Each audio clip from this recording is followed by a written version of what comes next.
Dear student, myself, Lieutenant P.L. Meena, Assistant Professor, Department of Chemistry, MSJ College, Bharatpur.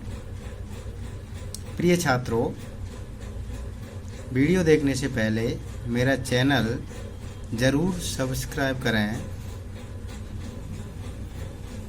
और bell icon का चिन्ह दबाना ना भूलें, क्योंकि भविष्य में यदि मैं वीडियो अपलोड करूँगा तो आपको डे बाय डे उसकी सूचना मिलती रहे और आप जैसे ही वीडियो अपलोड किया जाए तो आप उसका लाभ ले सकें। तो हमारा टॉपिक चल रहा था कोऑर्डिनेशन कंपाउंड। तो फर्स्ट लेक्चर में हमने बच्चों जनरल इंट्रोडक्शन पढ़ा था। कोऑर्डिनेशन जो कंपाउंड हैं मेनली सॉल्ट तीन तरह के होते हैं, सिंपल सॉल्ट, डबल सॉल्ट और कॉम्प्लेक्स कंपाउंड, जटिल यौगिक। अब थोड़ा सा आइडिया हम पढ़ेंगे कोऑर्डिनेशन कंपाउंड। तो हम इसका एक छोटा सा कॉम्प्लेक्स का एग्जांपल लेते हैं, K4 FeCN6। तो देखिए बच्चों, जब इस तरह का कोई कॉम्प्लेक्स तुम्हें कहीं मिल जाए तो सबसे पहले तो आपको पता होना चाहिए कि इस कॉम्प्लेक्स में कौन क्या है। ठीक है, तो इस कॉम्प्लेक्स के दो भाग होते हैं। एक तो ये वाला जो पार्ट होता है इसको कहते हैं इनर स्फीयर, और यहाँ या यहाँ कोई जुड़ा होगा तो इसको हम क्या कहते हैं, आउटर स्फीयर। ठीक है, या फिर ये वाला जो पार्ट है इसको कहते हैं हम आयोनाइजेशन पार्ट, और ये वाला जो पार्ट है इसको नॉन आयोनाइजिंग पार्ट, या फिर और यदि इसमें क्लियर करें तो इसको कहते हैं हम सेंट्रल एटम। और इसके अलावा जितने भी इसमें न्यूट्रल, एनायन और कैटायन जुड़े होंगे उनको हम क्या कहेंगे, लिगैंड्स। ठीक है, तो एक कॉम्प्लेक्स कंपाउंड के आउटर स्फीयर, इनर स्फीयर, ठीक है, ये कोई आयोनाइजेबल एलिमेंट जुड़ा हुआ है, और इस वाले जो पार्ट को कहते हैं हम कोऑर्डिनेशन स्फीयर, ये वाले भाग को और क्या कहते हैं बच्चों, कोऑर्डिनेशन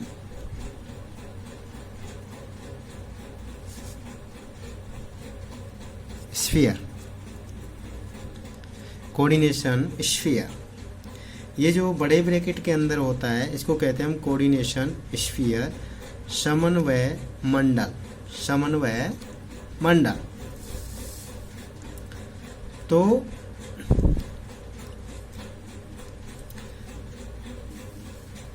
लिगेंड बच्चों एनायनिक भी हो सकता है, कैटायनिक भी हो सकता है और न्यूट्रल भी हो सकता है। लिगेंड जो है एनायनिक भी हो सकता है, कैटायनिक और न्यूट्रल भी हो सकता है, और लिगेंड ब्रिजिंग भी होता है। वो जो कॉम्प्लेक्स कंपाउंड है उनमें लिगेंड कैसा होता है, ब्रिजिंग भी होता है। तो अब हम पढ़ेंगे general formula of a complex.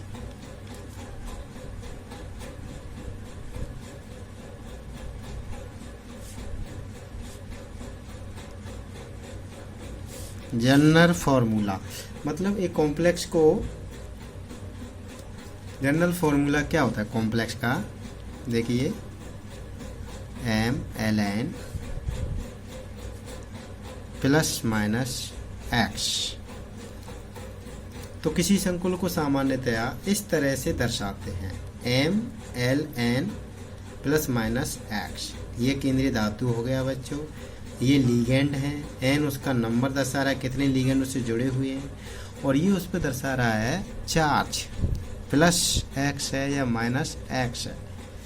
N here an integer number है और x है इंटीग्रल 1 2 3 4 और m है सेंट्रल मैटम। तुम्हें पता है बच्चों ये क्या है, सेंट्रल मेटल। ये क्या है, टोटल नंबर ऑफ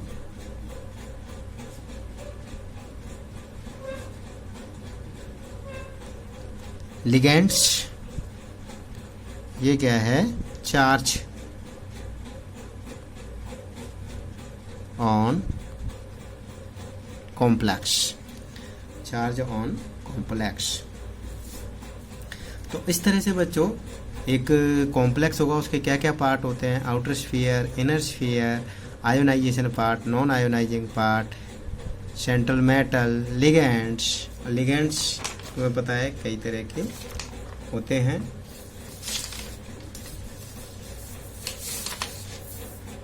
इसके बाद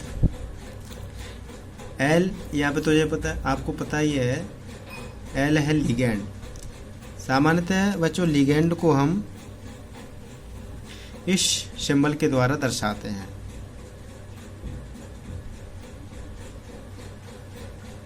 तो बच्चों लिगेंड का यदि हम डेफिनेशन दें तो वो कहलाएगा ligands are those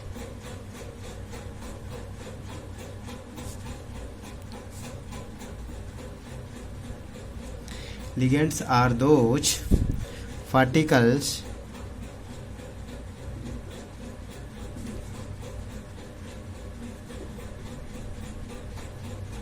which have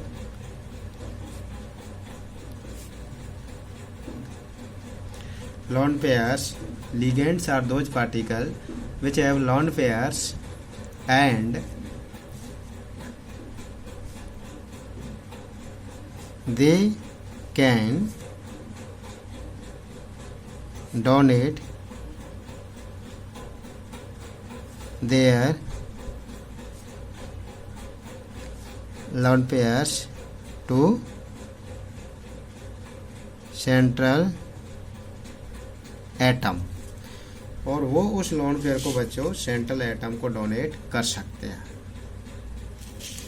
और क्या बनाते हैं, वो उप सहसंयोजक बंध का निर्माण करते हैं। बच्चों लिगेंड पे जो लोन पेयर का जोड़ा होता है उसे वो उप सहसंयोजक बंध बनाते हुए और मेटल को साथ में कौन सा बॉन्ड बनाते हैं, कोऑर्डिनेट बॉन्ड, उप सहसंयोजक बंध वो बनाते हैं। बच्चों complex is basically the central metal atom is surrounded by ligand which donate electron pair to the vacant orbital of the central metal atom to form coordinate bond।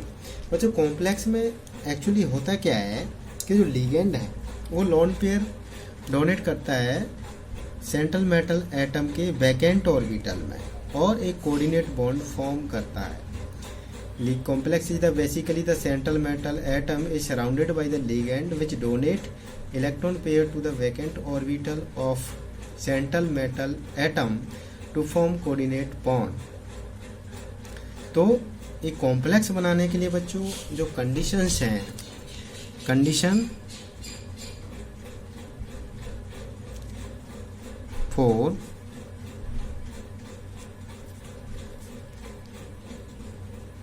Formation of a complex बनाने के लिए बच्चों क्या conditions होंगी। तो first है vacant orbital, metal should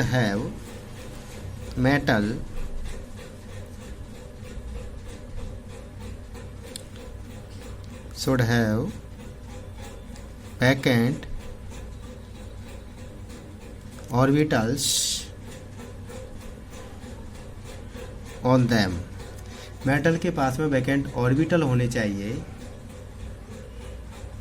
और they are usually that orbitals are usually d orbital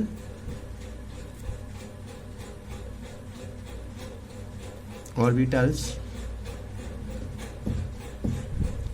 or rarely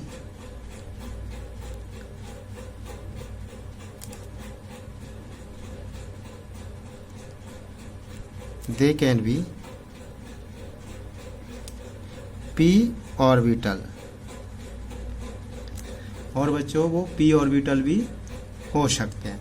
तो देखिए मैं कह रहा हूँ एक कॉम्प्लेक्स बनाने के लिए मेटल के पास में वैकेंट ऑर्बिटल होने चाहिए, जब भी बच्चों जो लिगेंड है वो लोन पेयर डोनेट करेगा मेटल को, और जो वैकेंट ऑर्बिटल होते हैं वो जनरली डी ऑर्बिटल या फिर पी ऑर्बिटल होते हैं।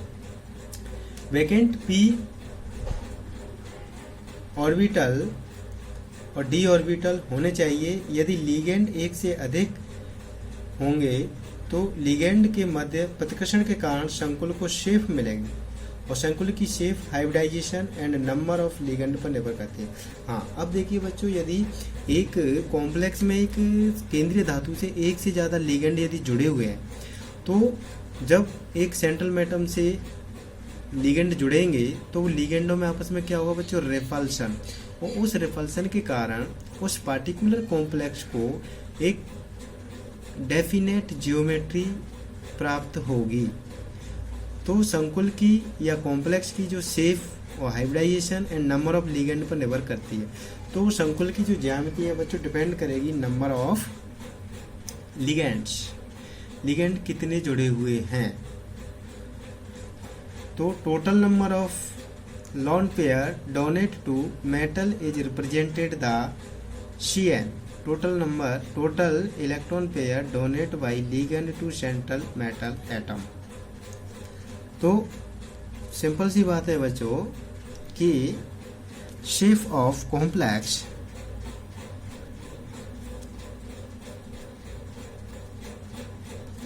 Depends on number of ligands. ठीक है, अब बात आती है बच्चों coordination number.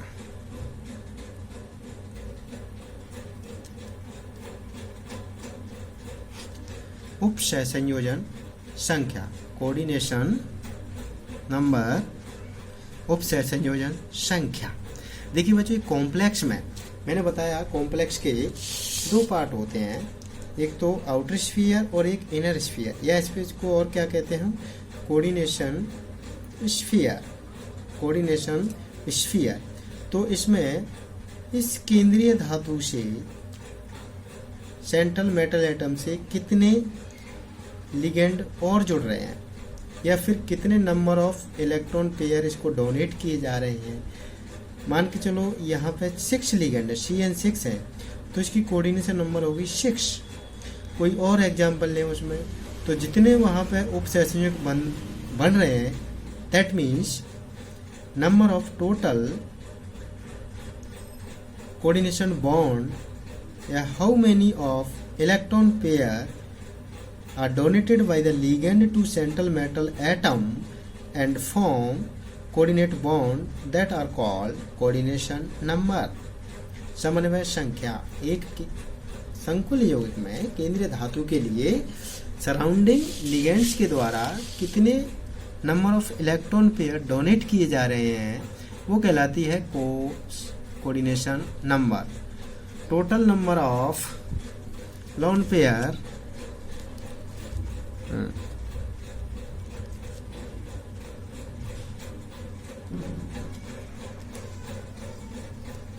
total number of lone pair donate to metal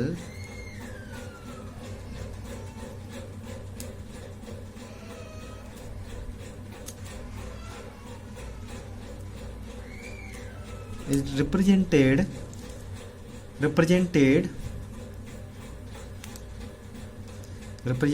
the Cn coordination number. अर्थात हम कह सकते हैं कि total number of lone pair donated to the, एक केंद्रीय धातु को जितने लोन पेयर डोनेट किए जाते हैं वही उसकी क्या कहलाती है, coordination number. Total electron pair donate by ligand to central metal atom is known as coordination number.